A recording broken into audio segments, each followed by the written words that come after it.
Right, hello everyone and welcome back to Helping Peter, where helping Peter is lending a helping hand in a helpful manner. After our first shift, we are back and we are doing the night shift here in Helping Peterville, or whatever this place is supposed to be called.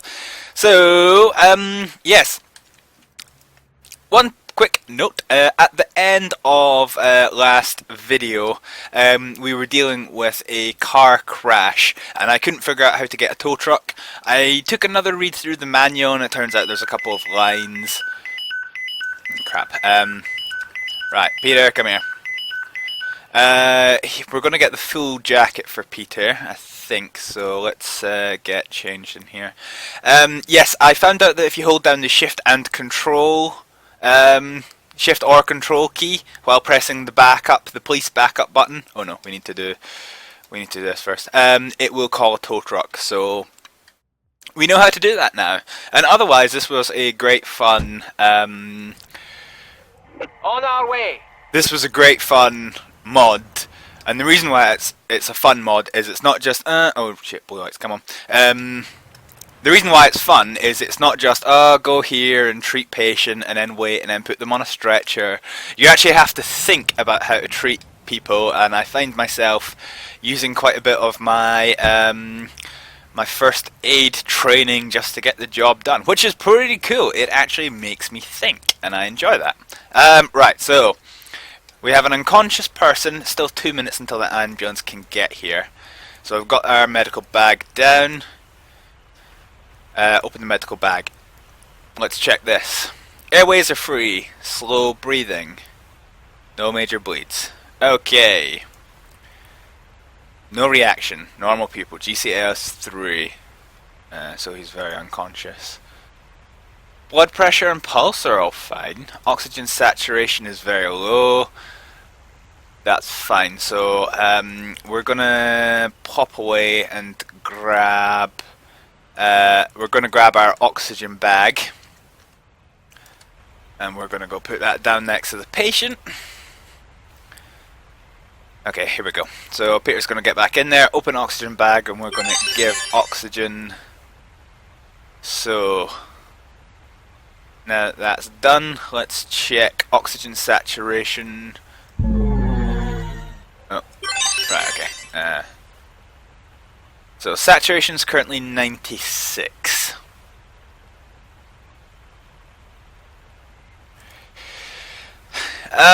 Right, I don't think there's too much more I can do. His pulse is fine, so obviously we don't need to defibrillate him. Possibly some... We'll use the anti-shock blanket. Did we report any injuries? No reaction, normal pupils, very unconscious, no injuries. Okay, so there's no need for a spinal board. There's not really a great deal more I can do until the ambulance gets here, which should hopefully be shortly.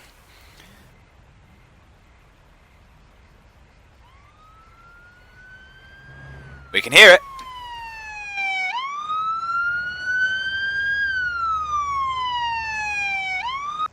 On our way.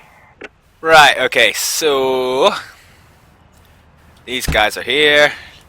As I said during the my London mod videos, which actually I'm saying as I said, but I'm actually going to go back and redo them because I kind of screwed up a little bit. Right, okay, so helping Peter's gonna help somewhere else. Oh, yeah, that's right. So let's go back in. We're gonna remove oxygen and remove the anti-shock blanket.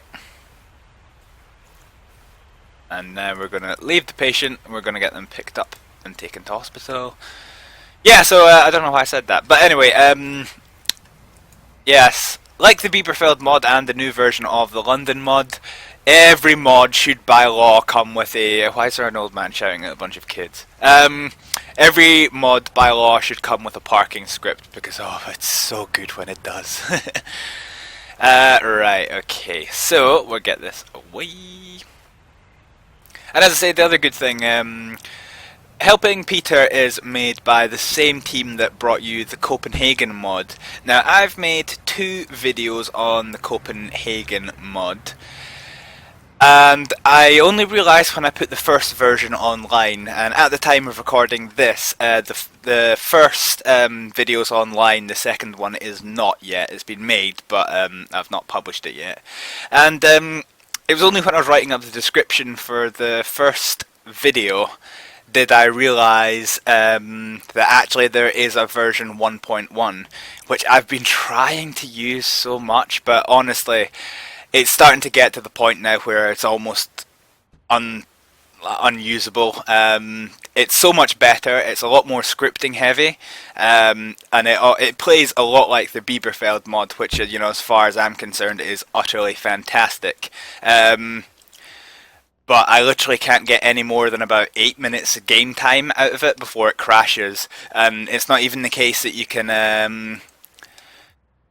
It's not even the case that you can load a save game, because if you load the save game, it just crashes at the exact same time it would do as if you didn't save. So, you know, there's no point. There's no way of being able to fix it. So, in that respect, it's not great. So yes, I have been trying. I've made about right, okay. Let's go. I've made about 8 or 9 recording attempts to try and get it done. To try and get at least one usable video. I only ask half an hour out of a game, but it can't do it. So I will try another couple of times, but yeah. So the reason why I'm bringing this up is it's made by the same team. This mod is made by the same team as made the Copenhagen mod, and I've not had a single crash yet out of this. And this seems, you know, there's quite a lot of unique things and the unique scripting in terms of the, you know, well, this whole box, to be honest, and the whole way that the mod's laid out is completely different from normal. So it seems a wee bit bizarre that what should be a standard mod is causing me so much trouble. But anyway, this is the Helping Peter mod. Oh, major bleeding, pale, sweating. Okay, right, first things first, treat wounds. We'll get some bandages on. Let's check that. Slow reaction, normal pupils. GCS 14, which is good. Major bleeding. Okay. Pulse is high. Blood pressure is relatively low. Query internal bleeding. Oxygen saturation low. Blood sugar fine. Okay. Now with the heavy bleeding, there is risk of shock. So I'll put the anti-shock blanket on, and I will get Peter to go and get the oxygen bottle.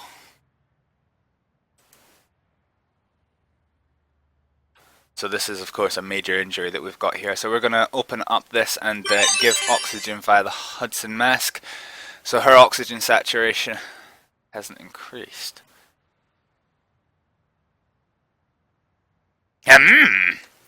Unless, of course, this means that I'm mistaken and that her blood oxygen is fine. While we're waiting for the ambulance to arrive, let's Google that. Let's do oxygen saturation. I actually spelled that with a Y. Oh god.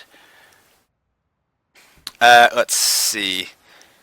The human body requires and regulates a very precise and specific balance of oxygen in the blood. Normal blood oxygen levels in humans are considered 95 to 100%. So anything above 95 is fine. That's probably why we're not seeing it go up. So we can probably take that away and close over that box. Okay, so now it's just a case of waiting for the ambulance to treat her wounds, which are obviously going to be serious.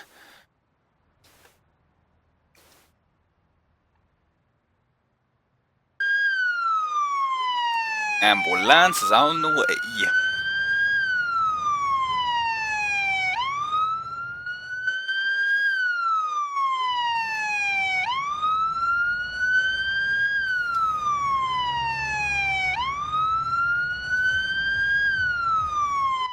Right, ambulance is on scene. So let's get the beeps out.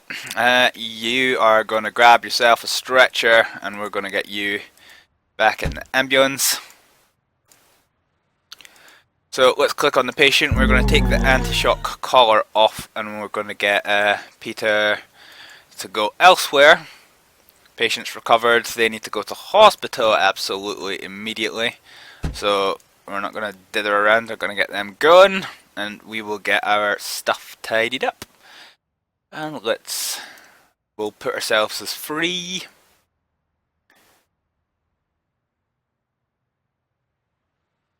Right, close the boot, get back in, and go to headquarters. It should only be a few seconds until we get another call out. This mod's pretty quick with that. It's just one of those things that it can't give you two call outs at once, because obviously you're only one Peter. You can't. Ooh, person injured again. Please tell me, is this just where we've come from? Yes, it is. On the way. Okay, so that's a bit, On the way. I mean, obviously there's so many spawn points for, On our way. for calls, but I don't think they're supposed to happen in the same place one after another.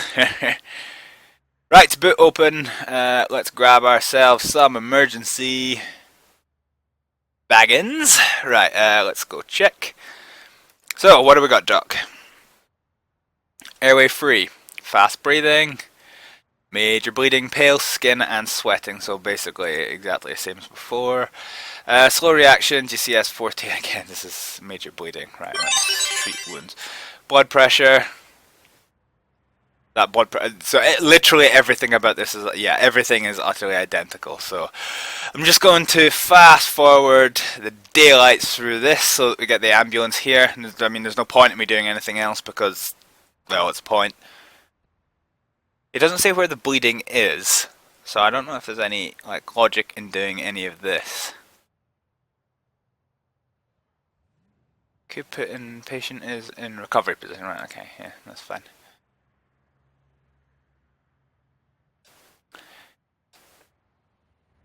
"30 pseudoseconds until the ambulance arrives." I am having fun. Right, okay, so ambulance is here.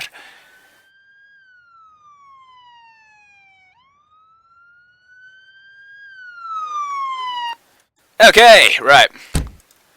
Hey boys, hopefully you're not the same crew that's doing the same thing for the same call out. We're a slightly different person, so alright, let's get you over here. We will get you leave the patient, recover the patient.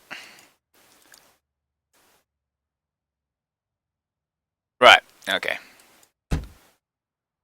So you're going to hospital. Why does this feel like it's still... And we're gonna go green. Maybe if I just sit here rather than going back to base, it won't... Person feeling bad. Okay, ideal. So it's in the... On our way. On the other side of town. Now, I learned my lesson from last episode where it was somebody that said they was feeling bad, and I didn't treat it as blue light, because if somebody came up to me and said that they were feeling bad, I would probably be like, eh. But then, you know, it seemed, the situation seemed to be complicating, so let's open the trunk. Now that is one thing, having just said that, I don't actually know. I mean, obviously I can take steps to you know, heal a person and make changes that way, but I don't know if there's evolution by itself. And what I mean by that is while somebody is undergoing treatment, you know, can they suddenly, you know, take a turn for the worse? Can they, you know, right. Free airways, fast breathing, no major bleeding. Okay. Left side is paralyzed and pupil differences. GCS is 12. So mild, so this is kind of minor in the brain injury scale, so possibly blood pressure is high and pulse is high. Oxygen saturation is fine. Blood pressure is fine. So again, I think we're... Okay, so we'll put that on. We'll put them in the recovery position for now. Shouldn't have done that, actually. Shouldn't have given water.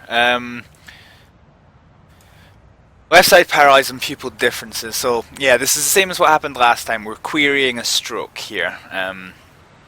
There's not much more I can do to treat the person.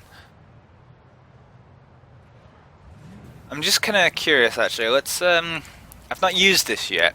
I want to make sure, because just because a pulse is high doesn't mean the pulse is stable.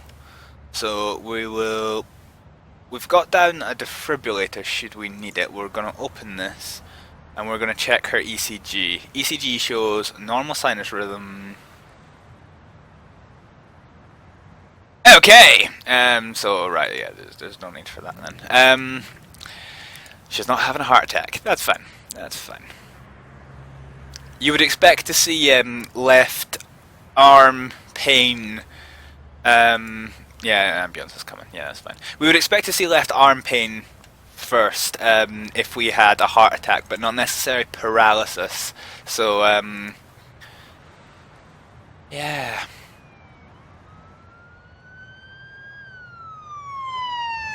Ambulance is here. On the way.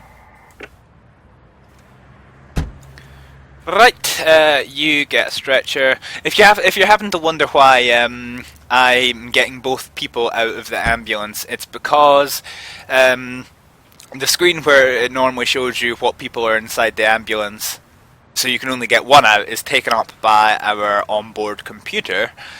So I want to take that cover off, and then you're going to leave the patient for a little moment.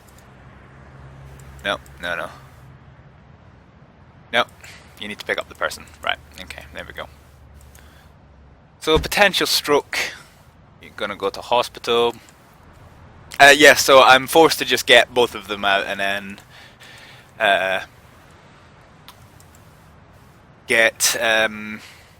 well, put one of them back in, I guess, once I've got the stretcher out.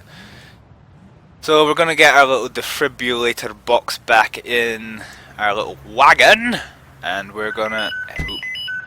Possible diabetic patient, right, so... On the way. Same place, but a different call this time. So, diabetic shock is, something quite serious. So, let's go. We're almost there, actually. It's not too far away. This isn't a particularly big town, which is a good thing. So, we're going to open up the boot and get ourselves a medical bag. Right, okay, so Peter, let's check our patient, please. ABC. Free airway. Normal breathing. And no major bleeds, which is good. We would expect that. Acting drunk. So again, I discussed this in the last video. Shock can affect the people's behavior. Pulse, well, blood pressure is okay, pulse is okay, oxygen saturation is good, and blood sugars are very, very low. So we'll give some sugar. Check blood sugar again, 4.3 now. I'm going to check this. Blood, no, Google. That's not what I wanted at all. Blood sugar level. There we go. Right. Okay. Let's check.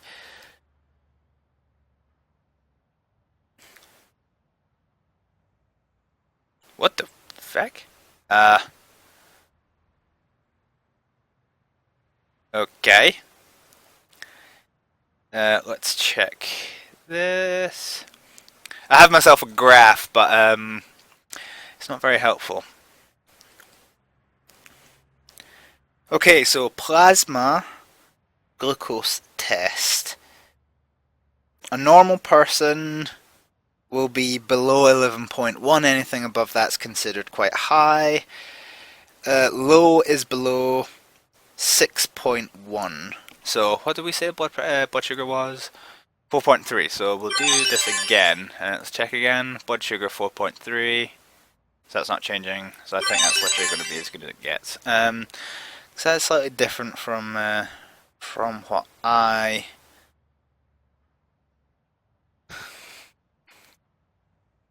was going to have.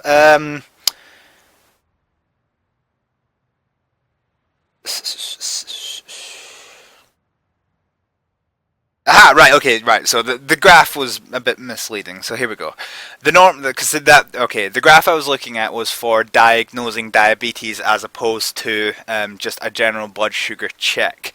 So let me read it aloud for you. The normal blood glucose level tested while fasting for non-diabetics should be between 3.9 and 5.5. So that means her blood sugar is fine. I don't actually know how it differentiates for a person with diabetes. Ah, okay. The blood glucose target range for diabetics should be between 5 and 7.2. So we're still a little bit below that, but she is okay for now. Right. Okay. So let's. Oh, yeah. I kind of forgot about the shock part of it. Okay. So let's have you leave the patient for now. Our hospital team is going to take her away to hospital.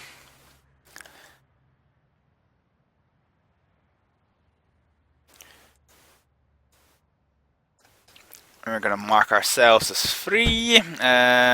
Hospital. You're going to get back in your party wagon. The headquarters. Do. Okay. Alarm for a person injured. It's over here. On the way. So blue lights on. We're only about a block away.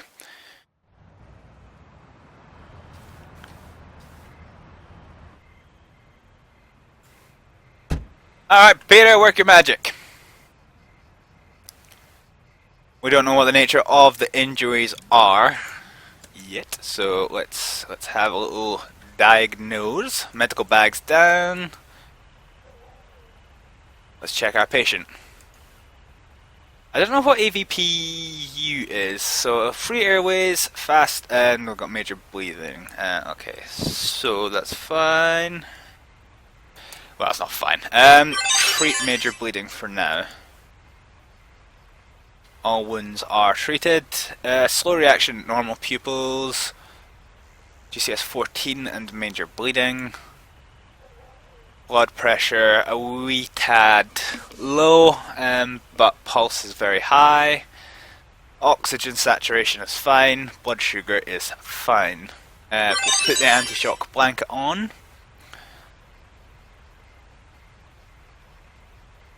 And while we are waiting for the ambulance to arrive, I'm going to look up AVPU and figure out what the heck it is an abbreviation for. No, once again, Google, that is not how you work. Go. There we go. The AVPU scale, an acronym for Alert, Voice, Pain, Unresponsive, is a system by which a first aider, EMS, healthcare professional can measure and record a patient responsiveness. Okay. This seems pretty analogous to whatchamajigger it. The what's it called? Yeah, there we go, GCS. So the ratings are... Yeah, right, okay. Well, the ratings are are exactly what they are. Alert means that the person is fully awake. Voice means the person can make some vocal noises, but isn't particularly alert. Pain is... the patient can respond to pain stimulus, and unresponsive means they are not responding to any stimuli. In retrospect, why can't you just come down here? Oh, I think that's what you're doing. On the way. Right, this is fine, ambulance crew. In fact, that's kind of actually ideal parking. Couldn't have done that better if I parked it myself. Right. Okay, let's have a look at our patient. Let's take off the anti-shock blanket. And Peter's going to take a step back while the hospital crew do their work. Wait, Peter, you've gone to the wrong place. I've sent you to the wrong place. Right, okay, so let's get him in to the vehicle. You, why are you not on? To the hospital! Oh, got another person injured. See if it's at that same place! Oh, fuck off. Seriously. Right, okay, Peter, get back in your car. See if this is like absolutely identical to that other theory. I'm going to start the next video I do of this with wait, can't you just come through here? Ah, you can. Okay. Yeah, I'm going to start this video with markedly less praise than I did this one. Right, open trunk. And grab an emergency bag. We'll begin the treatment process. So, medical bag, alert, free airways, fast breathing, major bleeding. Treat that bleeding. We'll use a shock blanket, slow reaction, normal pupils. Yeah, major bleeding, that's fine. That's fine. Saturation, blood sugars are fine. Okay, so let's just look out for this ambulance. So it seems to be at night time we have quite a lot less variety in the callouts than we do during the day. Which is a bit unfortunate, to be honest. Yay. Right, so we've got it on fast forward. I'm just having a little look around the city, having a wee nose and seeing what we've got. Oh. Multi-story car park. Not that's of any interest to anyone, not even me. Okay. On the way, the ambulance is, said Yoda.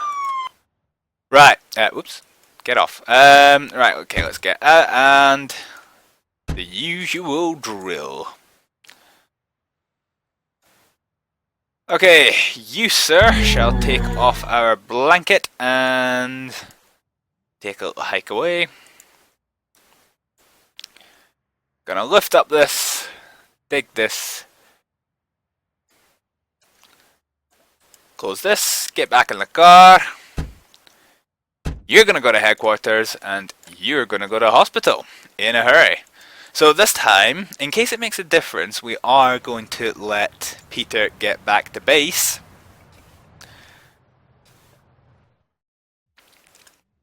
Oh well, just looked and saw this. Okay. This recording is 28 minutes long, so we'll do one more call out and see what happens. So we've got another diabetic. Patient location currently unknown to my... Oh no, I see them. I see them. Blue lights.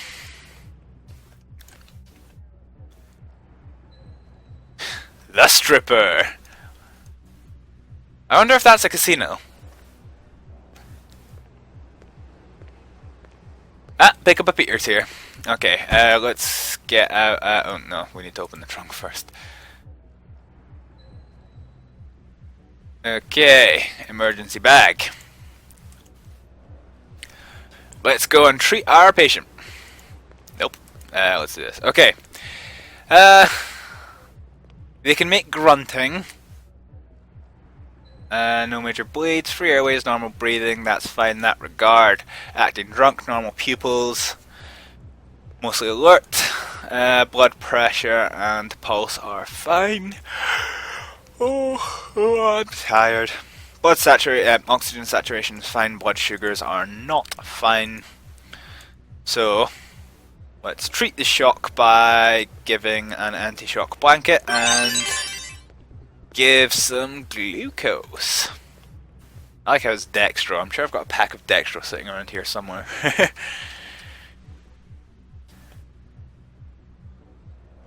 Right. And as this is going to be the last call out, I shall start winding the video down here. So when we come back, it's quite disappointing to see that there's such a large what's the word? It's very monotonous, the call outs. We've only had 2, really, haven't we? We've had person injured and diabetic. Oh, and person unconscious. So, yeah, there's not really that much variety compared to the day. I was hoping with it being night shift that you're going to get stuff like fights where you're going to have to go get police assistance and, you know, maybe like domestics and things. But, no, unfortunately, it just sadly didn't turn out to be the case. Which was unfortunate. So I think the next time I'm probably going to try the evening shift, see how that pans out, and then we'll head back to day shift activities, because there's a lot of variety. It might just be the sampling of random events that I've got in this particular playthrough, but yeah, it's not this episode was not nearly as good as the first one, unfortunately. But as the ambulance crew is now here. Oh yeah, you need to actually pick up the medical bag. I forget about that. Yes, the ambulance crew is now here. So they're going to go off to hospital, and helping Peter is done helping people helpfully. He is going to go back to base and knock off for the night, as am I. So, thank you very much for watching this episode of Emergency 4 with the Helping Peter mod, and hope to see you next time. Thanks for watching! Bye!